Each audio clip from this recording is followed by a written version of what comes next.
Alright guys, welcome back to the channel. Today we've got kind of a little bit more exciting, fun one to mess with. This one we can actually maybe learn something from. And what we have is a 1987 Yamaha TW, I believe it's a 200.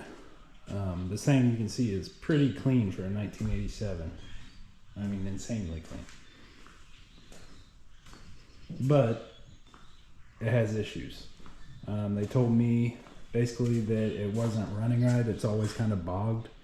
And then they tried to fix the old carburetor or something, and they couldn't get it running right.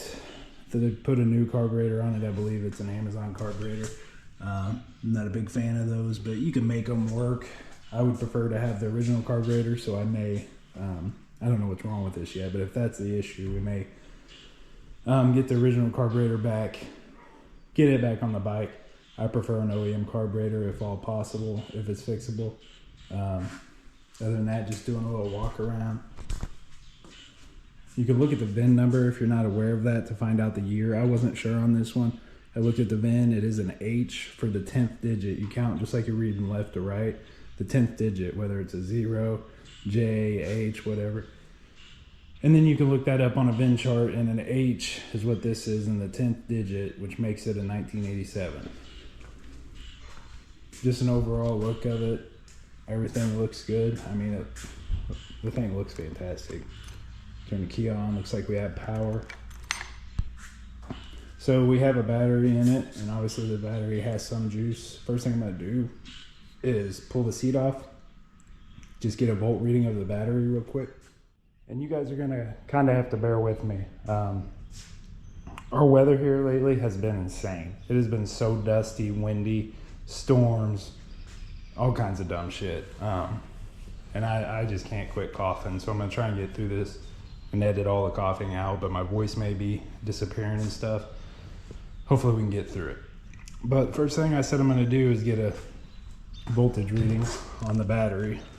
That way we know if it needs charge, we can go ahead and hook the charger up to it. The bolts are already out of this, by the way. They're usually right there. That way we can go ahead and hook a charger up to it while we're working on it, so we don't have to wait on the battery to charge. By doing that, we're going to put it on the DC volt setting, and we're just going to go negative to negative, positive to positive, just get an overall voltage reading of the battery. Looks like it is at 11.6, so we want to be around 12.4, 12.5, 12.6 up to 12.8. So let's go ahead and put that on a charger before we even start working on it. All right, we've got the battery hooked to the charger. You can see it is showing orange, so it is charging.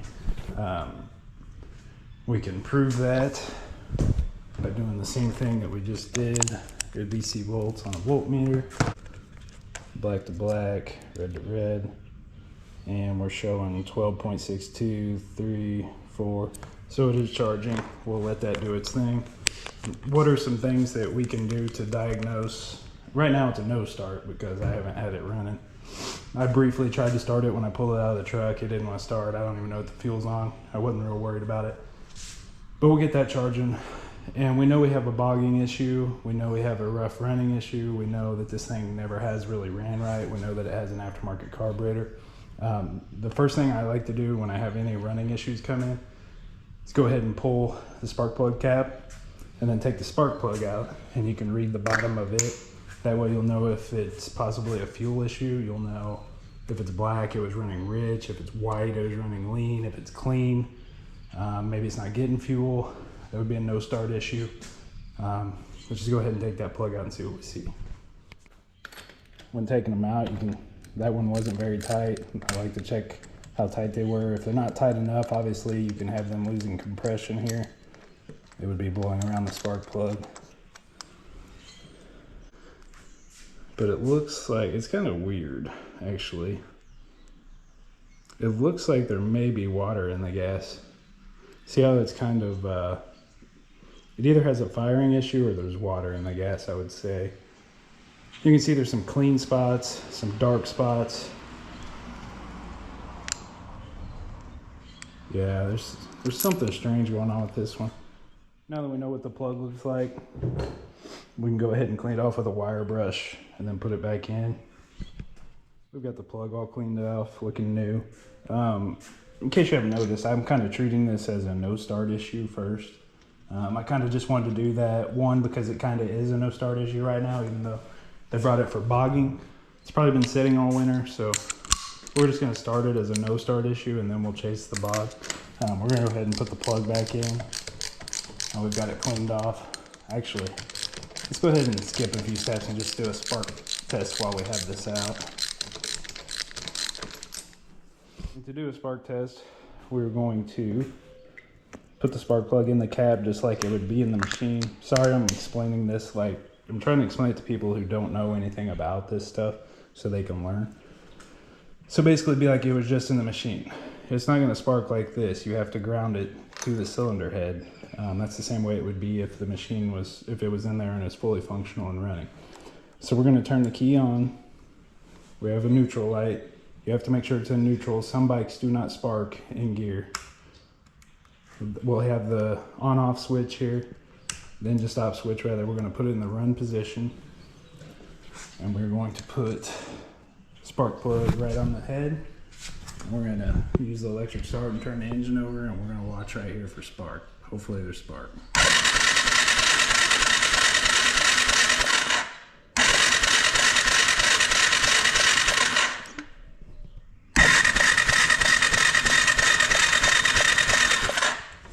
You can see that there is spark, but whenever you're checking spark, it's important to note things like what kind of spark was it. That was what I would call, it was a nice blue spark, but it looked like it hopped around a little bit, meaning the spark was jumping around a little bit on the plug. That could be because the way I'm grounding it through paint is a little rough. It could, I don't know if this bike has points or not. It's probably a stator, but we'll see. You can learn things like maybe the CDI, or there's a bad connection or a lot of resistance somewhere that is causing a weak spark. That one didn't necessarily look weak, but it looked on the weaker side. So I want to keep that noted, and it was jumping around a bit. That can be some signs of some ignition system issues. So we'll just note that. Also, to add to that, as far as the spark jumping around, I just held it to this bolt right here that is not painted and did the same test, and it was pretty much the same, and the spark was still kind of jumping around the plug a bit. Now that's just at a starting position. Say this bike had a bogging issue, if we remember right from the original complaint. If it was an ignition problem, maybe the CDI or whatever advances and retards the timing on this, meaning the time that it sparks and which part of the stroke. You want it to spark, every engine's a little different, but you want it to spark when the piston's coming up on the compression stroke on its way up, so it'll spark and ignite the compressed fuel. So if this had a bogging issue that was caused by the ignition, maybe as you raise the RPMs, you give it throttle, maybe there's a loss of spark, or the spark is intermittent, or something affects the spark when the engine RPMs pick up, and that would cause a bog. Whether it's the CDI or the stator, or points if it has points, or ignition coil failing, something like that. So we'll note that, and we'll continue to the no start problem. We know we have spark. It's not great spark, but we know we have spark. So you need three things for an engine to fire. You need compression, fuel, and spark. We know we have spark. Whether it's weak or not, we do have spark. So next thing we're going to chase is going to be, while I have the spark plug out, I'm going to go ahead and do a compression test on this. You want to make sure your air box is clean, so I'm kind of skipping that step. I will get the air box open later and make sure it is clean. And the reason you want it clean and have no obstructions, one, obstructions on the intake of air can cause a bog, obviously, because you give it gas, fuel gets pulled up through the carburetor, goes into the intake, and then you're not getting the air behind that to mix with it, so you're going to have a rich condition, and that will cause a bog. I'm going to assume the airbox is clean and free of obstructions right now. I'll find that out later, but I'm going to go ahead and do a compression test. And when you do that, just like you want air coming into the intake, you want to hold the throttle wide open so you can get that reading with the butterfly in the carburetor open, allowing it to pull as much air as possible. All right, we've got our compression tester here. You can check the size of the threads by holding it up to the plug. That plug is a little smaller, so it is going to need the adapter. You want to make sure that you run it all the way up to the O-ring so you have no air leakage. Doesn't have to be hammered tight. It's hand tight. Also, when you're using compression testers, you want to make sure that the threads are not longer than the threads on your spark plug, meaning this sticks out farther, because if you do, or if they are, and you put that in there all the way, and the piston comes up while you're doing the test, it's going to hit that. And that can break your piston, crack your piston, cause all kinds of damage, possibly bend a rod, destroy the head. You got to be careful. So we'll go ahead and put that in there. We know these threads are very short. They're not even as long as the spark plugs are, so we know we're good there. Doesn't hurt. This one has a kickstart, so I'm just going to go ahead and turn it over a couple times with the kickstart slowly, just to make sure that piston isn't hitting that, rather. Once we turn it over a few strokes and we know, feels like it's got pressure, and we know it's not hitting, then we can go ahead and use the electric start to turn it over faster and get a reading. So let's go ahead and do that. We're gonna go wide open on the throttle.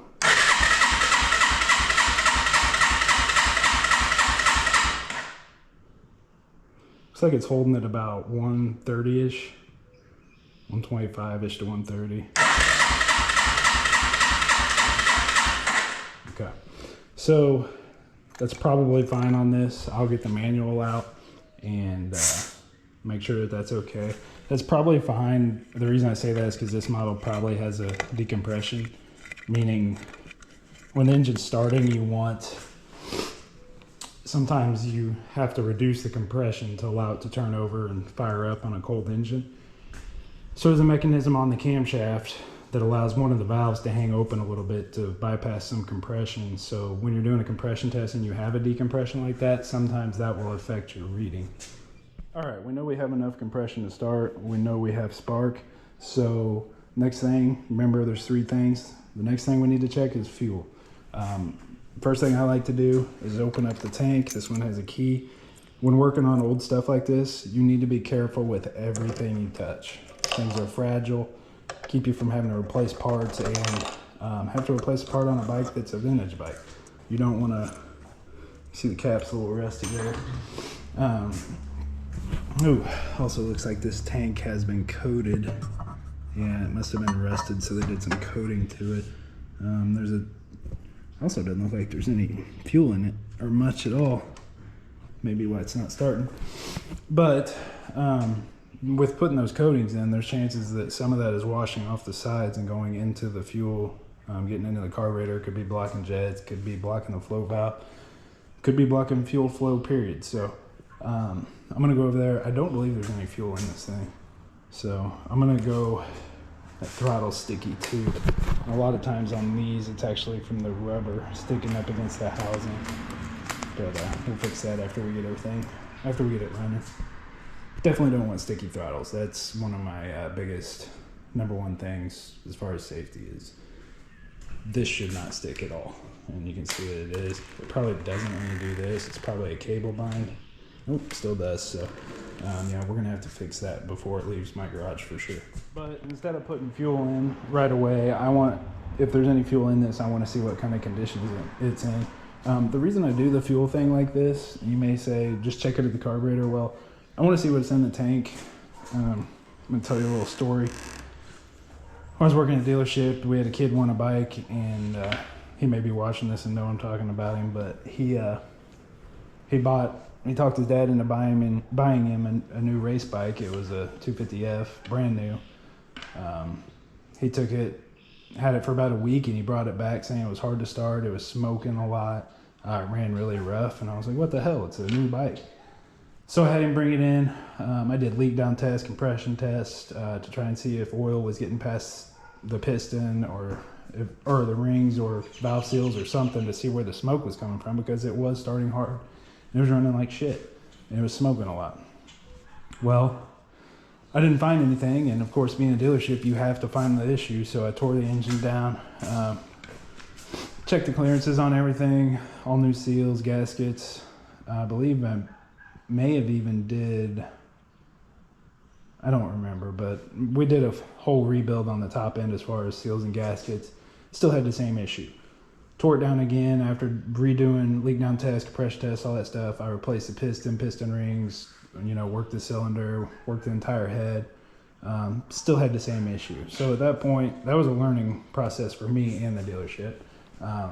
You'll have things like that sometimes. But while I had it running and it was smoking real bad, I kind of noticed that it smelled like a school bus, like a diesel. And I was like, there's no way. Because I asked the customer when he brought it in, you know, any chance that, you know, something's wrong with the fuel in it? No, we use clean fuel. We put it in, you know, it's our race bike. So it's like, okay. But anyways, it turned out I drained the fuel. It did have diesel fuel in it. I put pump gas in it, and that thing ran like it was supposed to. Diesel fuel will do that in a gas engine. So it's always a good thing to check the fuel, check the easy things first, so you're not, you know, chasing a wild hare somewhere. And it'll make you look like an idiot too, even if you're not an idiot. We're gonna go ahead and pull the fuel line off of there, and we're gonna put it in this painter's bucket and see the fuel in there if there is any contamination, water or whatever. And we're gonna do that by they got a new fuel line here with a zip tie. So I'll cut that off. We'll pull it off right here. We want to pull it off right where it's coming into the carburetor. It will be coming through this petcock, which looks like it's in the off position. It is. So we'll pull that off there, drain it into the bucket. We'll do reserve since there's not much in there at all. We'll try on if reserve doesn't work, and we'll get some fuel out of this. Looks like the choke's on. All right, we've got the fuel line off there. It kind of smells a little rough. Let's go ahead and turn the fuel on and see if we get anything. There's absolutely nothing in this thing. I'm gonna put a little bit of fresh fuel in it. Hopefully the petcock works. We've got it in the off position. There goes my fuel. Watch it as it goes. It's a remix of There Goes My Hero, the Foo Fighters. We're just gonna put a little bit in just in case the tank leaks or the petcock's completely fucked or whatever. Now we'll try this again. Gotta make sure that guy's in that bucket so we don't have a spill. There we got some fuel, and you can see all the gunk that washed out with you can see all the dirt in the bottom. That would have been sitting in the bottom of the tank, so we're kind of flushing the tank in a sense right now. And just seeing that tells us that there was probably contamination that got pushed straight into the carburetor, so it's probably going to need a carburetor cleaning. That dirt can get in there and get in the float needle and make it stay open. It can block the fuel flow through the float needle. It can clog the little bitty jets in there, which are little bitty passages, and that's usually what causes hard starts or no starts or rough idle, because it plugs the pilot jet first. Okay, we got plenty of fuel coming out of there. I know this doesn't have water in it because it's out of my fuel. We'll go ahead and give it a couple flicks there. I'm gonna set it back on there so we don't get any on the garage floor. I got that back on there. Now, I don't know how well you can see, but if I hold it up to the light here, maybe you can see. If I hold it to the light here, there is some dirt in there. Not a whole lot, but enough that this thing probably needs a fuel filter put on it to block some of that, to keep it out of the carburetor. It does not have a fuel filter on it that I saw, unless it's, nope, it goes straight out of the petcock into the carburetor. We could probably fit a small inline filter here that would help with some of these situations if it is clogging jets from dirt coming out of the tank, or that liner's coming apart. You know, I don't see any signs of water. Obviously, like I said, that's my fuel and it's clean. I'm gonna return my fuel to its rightful home in my fuel jug. No, I'm not, because it has dirt in it. I think it's about time for Super Motor Course to come on. Let's see if I can get that on the TV here. All right, we know we have fuel in the tank now, enough to come out. Let's go ahead and hook it back up to the carburetor, turn the petcock on, so that we have fuel going to the carburetor and getting in to be combusted. All right, got that on there. I want to make sure that it works in reserve and on, but I don't think there's enough fuel in there. Petcock is leaking a bit, so I think they gave me a new one. We'll replace that, but let's go ahead and put it on reserve.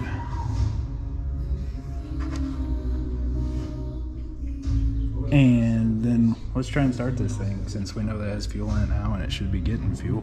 I'm gonna go ahead and give the carburetor a few little love taps just because that float valve can stick from gummy fuel setting over the winter.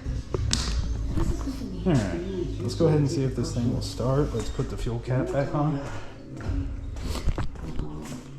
For the love of God. Man, I'm just...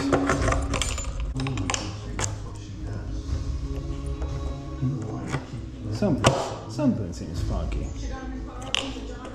There we go.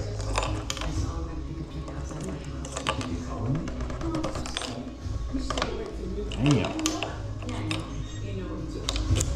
Alright, well, you don't have to worry about that thing coming off. Alright, let's try and start this rig. Turn the key on, do some choke action, pull the choke out. That will allow more fuel to bypass through the carburetor into the intake. More fuel on a cold start will help it start.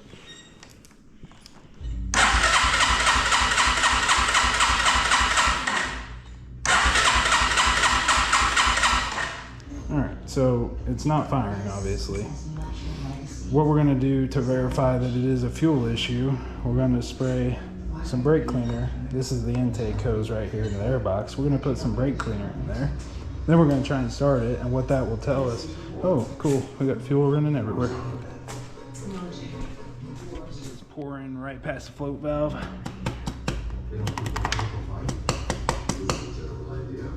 See if we can get stopped that way. Looks like I may have. I'm gonna get some rags on that fuel to soak it up. Man, Al Gore would be pissed, even though this is my garage. Also, if it gets in there, it can also eat the glue off of your flywheel magnets on some of the older stuff and make it to where your flywheel magnets move around so your machine doesn't charge, or it causes spark issues too if that magnet hits the pickup coil. That was kind of an issue on the old Polaris and I believe Arctic Cat, some of their old stuff. I think we got the fuel leaking out of the carburetor to stop because it's still on. It's still leaking a little bit out of the petcock. Like I said, we're going to replace that. I'm not real worried about it right now. Let's try, like I said, we're going to spray some contact cleaner directly in the intake, straight into the engine. If it starts on that, then we'll know we have a no fuel issue getting to the intake. And the reason this works is because you're bypassing the carburetor, you're bypassing the petcock, the fuel tank, the fuel lines, fuel filter if it's clogged. You're bypassing everything and getting something ignitable straight into the intake. And that will tell you, if it starts, that will tell you that fuel is obviously not getting through those things. Sorry about this, that we just mentioned. All right, so let's go ahead and give it just a little hit here. That should be about all it takes. Did you hear it try to fire there? Let's go ahead and take the choke off. Man. Give it another little hit.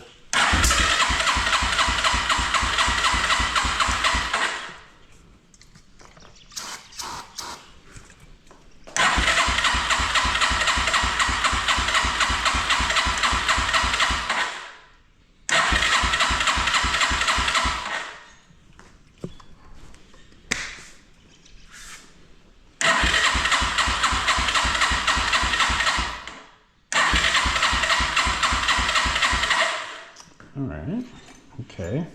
May not be a fuel issue. It kind of hit there at the beginning though. Let's pull our spark plug back out and see if the end of it's wet. And then we can also check the spark again one more time. It seems like we may have a low compression situation with either valve timing or the valves. But let's go ahead and pull this out and check it out. All right, so I got the spark plug out. I already kind of wiped it off a little bit, but it was wet. So that was getting to the spark plug and it should have fired. Let's check spark one more time. Always lay your tools down when you're doing two-handed stuff like this so you don't, if you're working on an expensive machine, you don't hit the tank or gouge the tank or anything.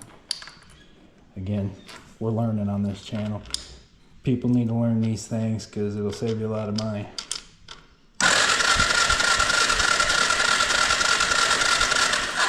Okay, we still have spark and it almost seemed better there. Maybe the battery is charging up and it's turning over quicker. able to produce a better spark or something. We know the spark's okay right now. So the only thing that's really questionable, since we sprayed stuff straight in the intake, either we need to take the airbox apart and make sure, well, we know that stuff was getting to the plug because it was wet, but I'm gonna go ahead and take the airbox apart just to check it out and make sure. But it seems like we may have a compression issue, or maybe it could be very tight valves from dirt getting sucked in and wearing out the valves a little bit to where they set up higher, and so they're not opening, allowing fuel in, but we had fuel in the plug. Could be tight exhaust valves hanging open a little bit, loss of compression, could be tight intake valves, could be a lot of things. But let's go ahead and take that airbox apart and check that out real quick. This under the leaky petcock drop. We don't want that running on there too much either, because that will eat that paint off. And like I said, this is a vintage-ish bike, so let's go ahead and put something there to protect that. All right, the airbox is going to be behind here. You can see there's a bolt here. This one is missing. I believe this one has to come out. So we'll take that one out, pull the side cover off, then we'll be able to access the airbox. Let's use this one. I believe these are Napa. I don't use like expensive ass tools unless somebody wants to give me a deal on them. I've done just fine for 30 years without the expensive brands. If something breaks, I'll just go buy a new one, but honestly, I don't really break shit, because if you use the right tool, generally, you won't break anything. Just pulls out with some grommets. Luckily, I didn't break it. We can go ahead and get these screws out here to get inside of the airbox and take a look. Kind of strange how there's another section here. I wonder if it opens up even more. I don't know. I don't know why there's two levels to this shit. But the good thing is, just don't be scared and find out. You can see when I crack the airbox open, there is stuff dripping out. That's probably the stuff that we just sprayed into the airbox that we were hoping would get sucked into the intake. May not have made it that far. It may be fuel from the leak and float valve.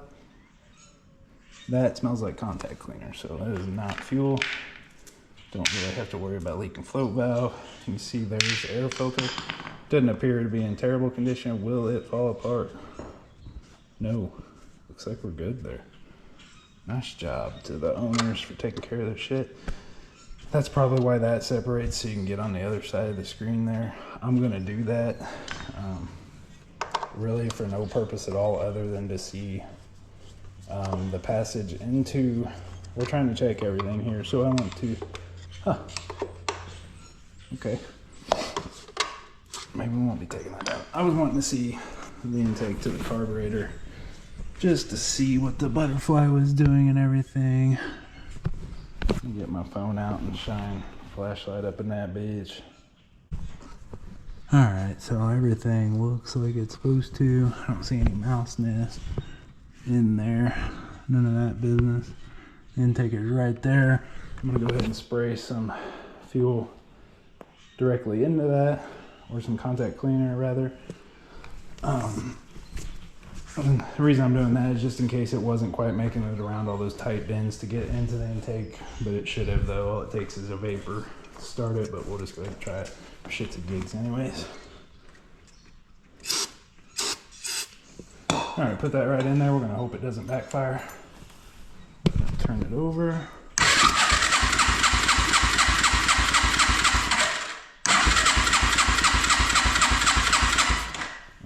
We've got nothing. Okay, so I'm gonna put my money on a compression issue at the moment, unfortunately. Whether that's valves or rings and pistons, cylinder, all that stuff, we're yet to determine, but we'll find that out. All right, so we need to check the valves on this here rig. The reason I'm gonna do that is just to rule out either of them hanging open, causing a loss of compression, or not opening at all, not allowing fuel into the intake, which I think it is because the end of the plug was wet. So it's probably going to be a loose valve situation. Sorry, a tight valve situation, meaning that the cam lobe is hitting, there's not enough clearance in between the cam lobe and the top of the valve stem, which makes it open the valve too much, and that's going to cause a loss of compression if it's opening it before it's supposed to or too much. So let's go ahead and do that. While we're doing that, we can kind of check the timing and make sure it's not out of time. So we're going to go ahead and get the gas tank off. We'll pull there's an intake valve cover cap and an exhaust valve cover cap. We'll take those off. I'll show you how to find top dead center. We'll check the valve lash. We'll check the timing, the cam timing. We'll do that by pulling the two plugs out down here, lining up the dot on the flywheel, checking the timing marks on the cam. So let's go ahead and do that. All right, we've got the fuel tank off of it pretty easy. It just slides over two grommets up here. So just to disconnect the fuel line back here, this bolt back here, pull it up off of there, slide it back, and yeah, your fuel line. So I want to remove these two. These are your two valve covers right here. This whole thing is a valve cover, but these are your inspection holes. We'll go ahead and take the two Allen head bolts out of these, two on the intake, three on the exhaust. All right, we've taken those two bolts out, got the intake valve cover off. Check the O-ring, looks good. Don't want any cracks. I have any leakage in that, but I didn't think we would because obviously there's no leaking going on up here. Let's go ahead and get the exhaust side off. All right, we got the exhaust valve cover off. O-ring looks good. Go ahead and set that down. Now, what we need to do is remove these timing plugs down here, and we'll be able to see when we'll be able to rotate this engine over and see when it is at top dead center on the compression stroke. Whatever it's at there, the exhaust has some clearance.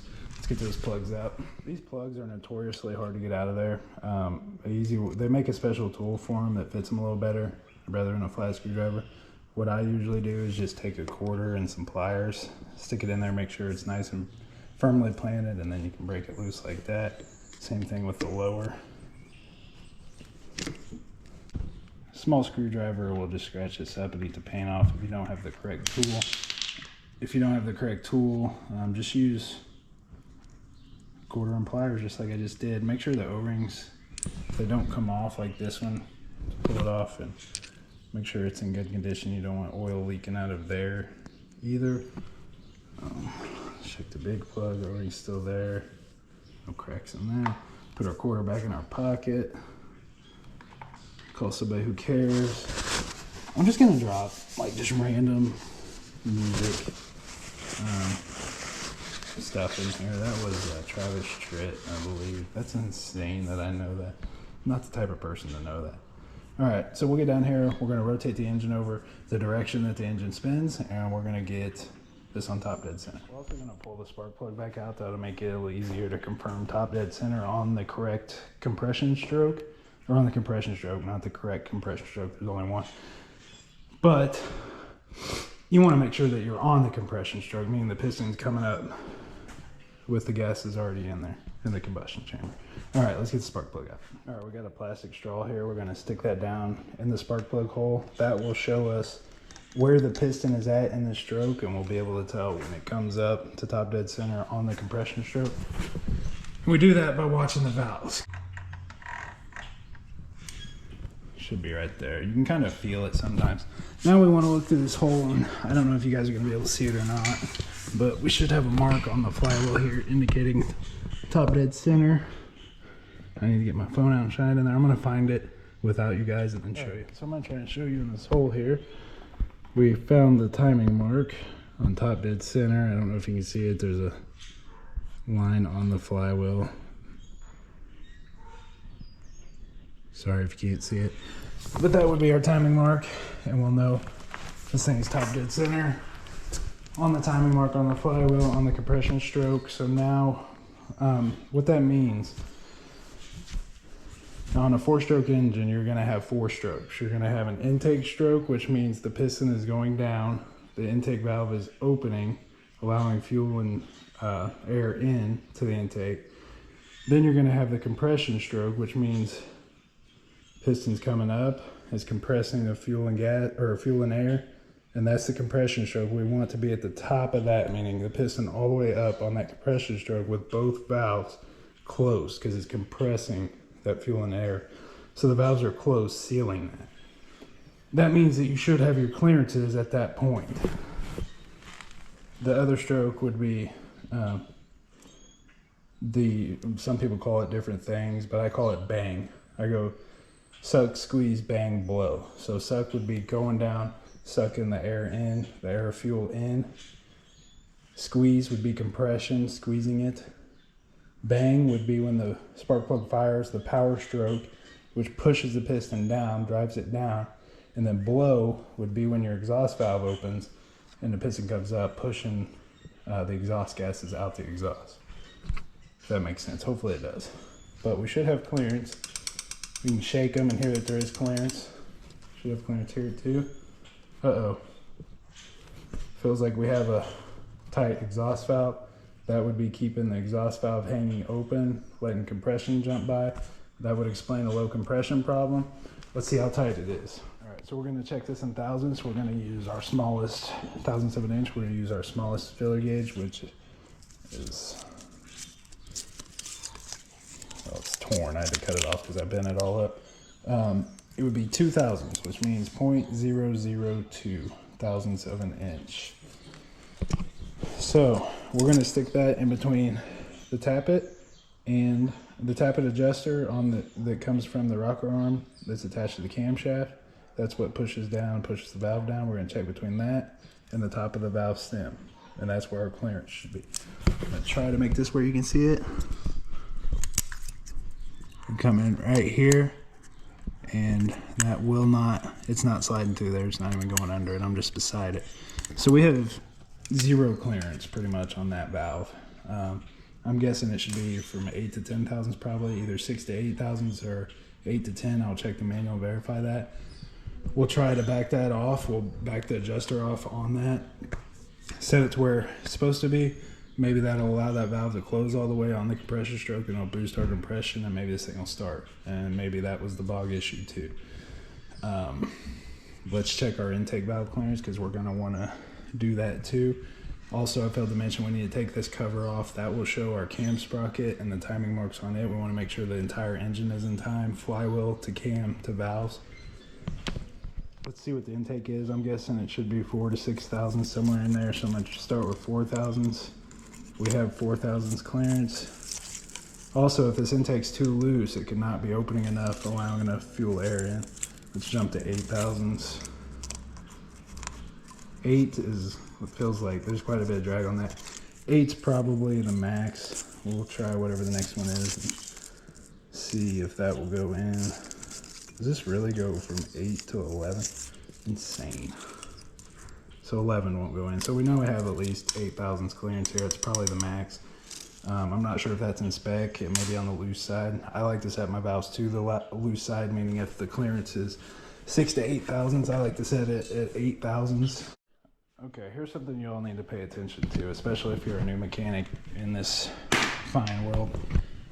Phillips screws on older engines typically have corrosion on the backside on the threads, making them very hard to get out. You don't want to strip this out, so just don't even get a regular screwdriver out. My answer is a hand impact screwdriver. You're gonna put that in there, turn it to the lock setting, to the left. So we're taking it out, put some pressure on it, give it some taps. Look at that, right out. Didn't damage anything, didn't tear up. Probably didn't even hurt the paint on the end of the screw. No, perfect. Do the same thing with this one. May be able to get it without, but I'm not going to because I don't want to strip it at all. Give it some taps. This one's on the exhaust side, so it probably has a little more rust and corrosion just because of the heat. And if you look right here, you can see water when washing and stuff can get to that hole on the back side. And that's going to get right on this threads. So definitely need to pay attention to that. I'm actually going to spray a little bit of penetrating fluid into that hole to get on the threads and loosen it up just there. And by penetrating fluid, of course, I mean WD-40. let that set for a little bit. All right, so because of the corrosion, this one chipped, and I'll show you what I do when that happens. You should take a nice sharp chisel, and you put it here without hitting the fins, the cooling fins on the head. You put it on the corner of that bolt like that, and you tap down with a hammer to spin that. It'll cut a groove in it, and then you can knock it loose. Got this one loose, and really, your bolt's already screwed anyways, so just, it doesn't matter if you gotta take a chunk off the side of it, just make sure you don't hit the cylinder head.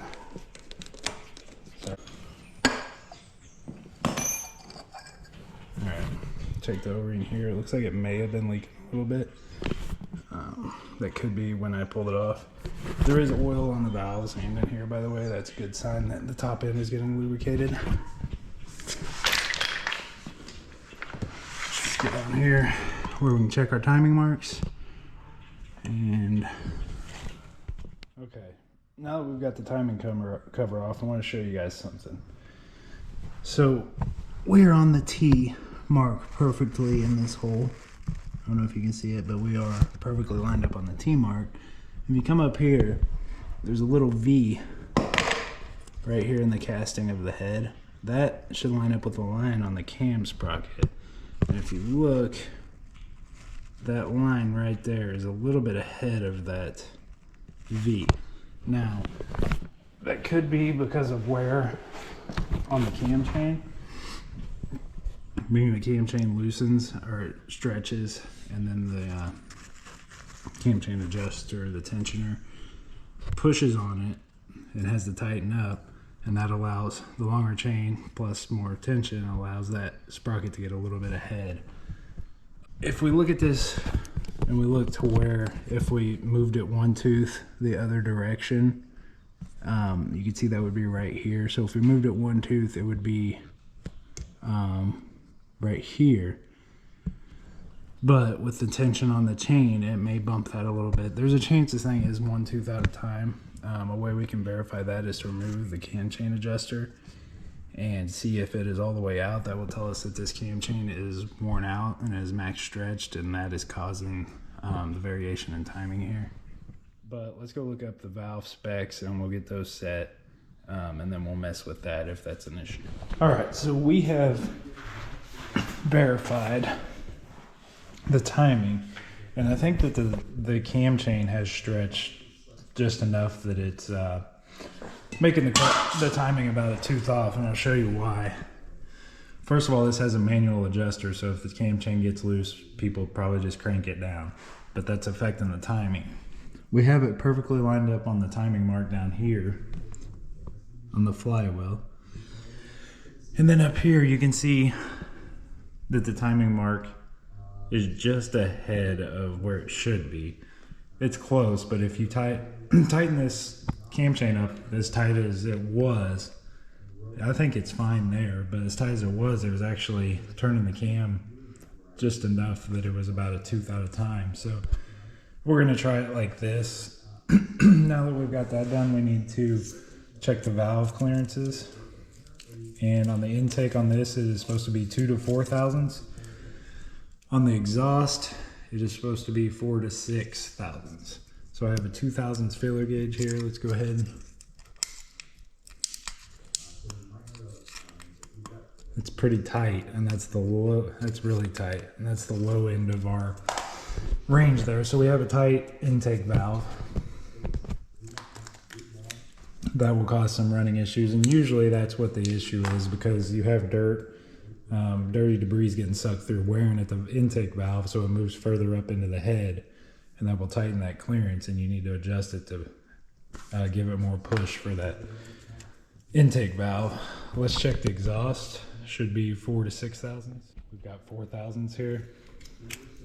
Try to do this in a way that you can see it, but it's kind of hard. There's not really.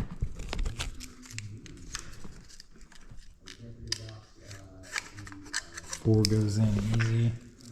6 is our top range. Let's try 6. Got 6 thousandths here. 6 thousandths goes in pretty easy as well. Just because of the angle I'm going in at, there is a slight drag. but it goes in pretty easy as well. Let me do this from the other side where you can see it better. All right, we've got 6,000 feeler gauge here on the exhaust side. Move that spark plug wire a little bit. 6,000 goes in pretty easy. That's the high side of our adjustment. Let's see if the next size up will go. It's gonna be 11 thousandths. It's a little tight there, so that could probably use snugged up on 8 thousandths just a little bit. I can feel that it's a little bit on the loose side.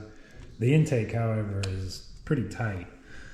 So I'm gonna go ahead, I wanna get the valves on the looser side of our parameters to work with. Remember, it's 2 to 4 thousandths here and 4 to 6 here. So we're supposed to be 2 to 4 thousandths here. We know the intake is tight. We can barely get 2 thousandths in there. It's really tight. So that needs to be loosened up, set to the 4 thousandths range. I want it to be on the looser end of that range to give it room to move. And the exhaust should be 4 to 6. Let's go ahead and get the 6 thousandths out. See if that goes in there. 6 thousandths. That goes in easy. This one may be a little on the loose side, so let's check 8 thousandths and see if it goes in. 8 thousandths goes in pretty easily. So that one's loose. I doubt 11 thousandths will go in. We can go ahead and check. There's 11 thousandths. Yeah, it won't go in. So this is a little bit on the loose side, and this one's on the tight side. So we need to even those out. We need to get this around 4 thousandths and this tightened up to where it's a little snugger on 6 thousandths. To do that, we're going to put our feeler gauge that we desire in here. We're going to loosen up this nut and turn this tappet here to loosen it up a little bit. We're going to go counterclockwise to loosen it up a little bit, get the clearance we want, and then we'll tighten that nut back up. All right, we've got that nut loosened up. Let's go ahead and get our, see if our 4 thousandths will go in now that we took the tension off.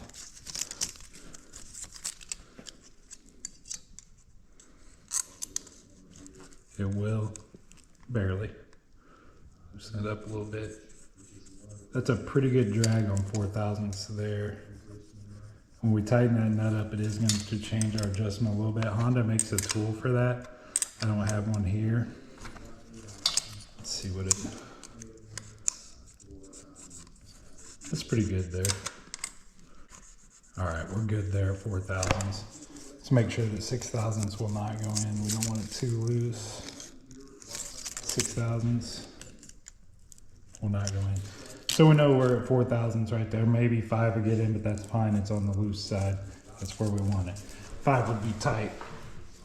Now on the exhaust, we were loose, so I'm gonna go ahead and loosen up this nut.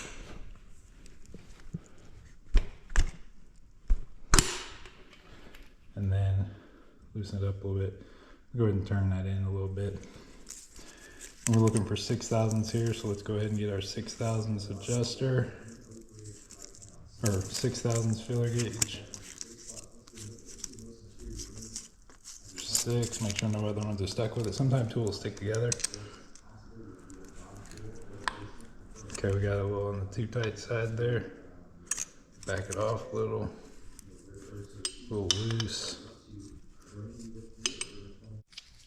All right, we've got our valve set. Exhaust should be 4 to 6 thousandths. So we'll grab 6 thousandths here, make sure it goes in. Goes in, a little bit of drag. Let's check the next size up. Should be 8 thousandths. We don't want that to go in there. That would say it's a little loose. That will not go in. Now, on the intake, we want 2 to 4 thousandths. So let's take 4 thousandths. That should go in.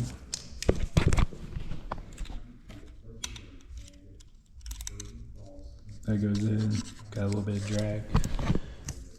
Next size up, which would be 5 thousandths, I believe. We don't want that to go in. If it does, we want it to be very tight.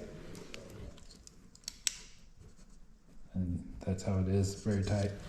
So we know our valves, we have 4 thousandths and 6 thousandths here. And we know our cam timing, as far as the marks, it's as close as it could the closest it could be with that cam chain. I think it is a little bit stretched.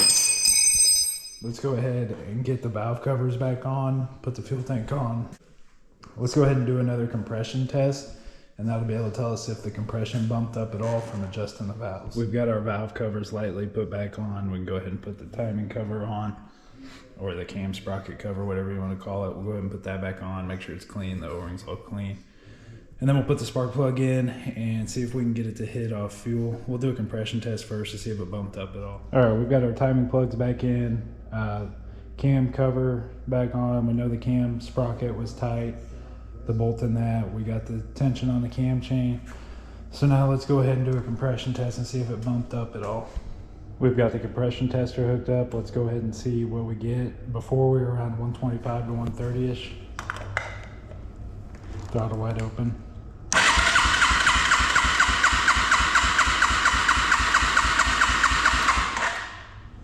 So you can see there, we got to bump up to around 150.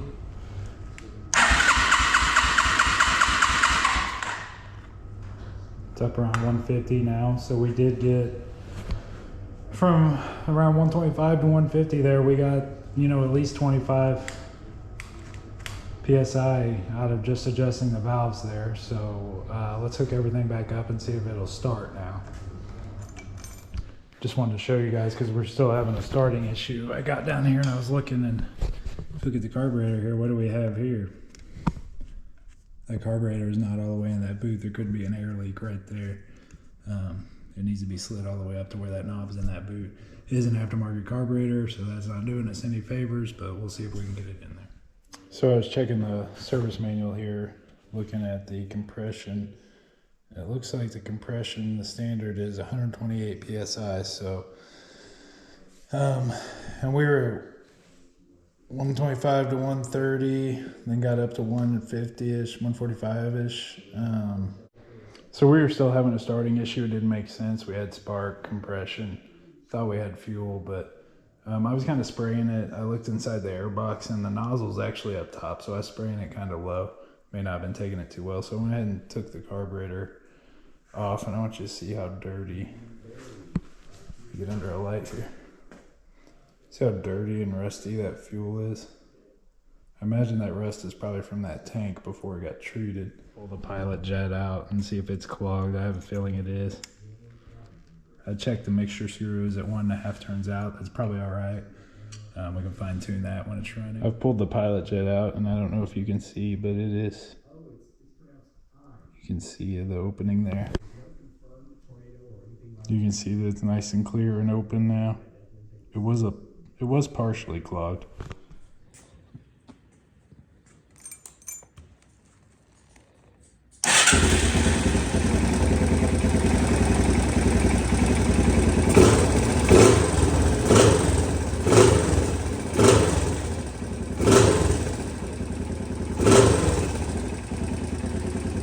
Petcock, you can see it's really filthy here, needs cleaned up before we insert the new one. This is the old one. You can see the gasket's flat, got some rust and corrosion in there. It was leaking pretty good. We'll get that cleaned up with some Scotch-Brite, slightly clean that up, make it seal a lot better. The new Yamaha Petcock has a new O-ring, so we're good there. Pretty much all we got to do is clean that up and install a new one. Lubricate that O-ring a little bit. Alright, we've got the new Petcock installed. I know it works because when I put it on there, it was in the on position and it started spilling everywhere.